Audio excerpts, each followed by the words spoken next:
Penembak senapan mesin Rusia memblokir pergerakan pasukan Ukraina di selatan Artemovsk. Penembak jitu tersebut adalah tentara bayaran Rusia.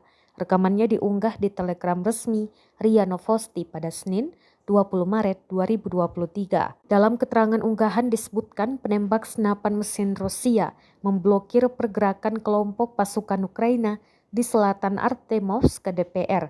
Video tersebut menunjukkan tembakan dari jarak jauh bagian selatan. Tampak tentara bayaran Rusia membunuh salah satu dari sekelompok pejuang Ukraina saat berlari ke gedung tetangga di sektor swasta kota. Artemovsk terletak di utara kota besar Gorlovka. Ini adalah pusat transportasi penting untuk memasok kelompok pasukan Ukraina di Donbas. Pertempuran sengit telah berlangsung untuk penyelesaian selama lebih dari 6 bulan.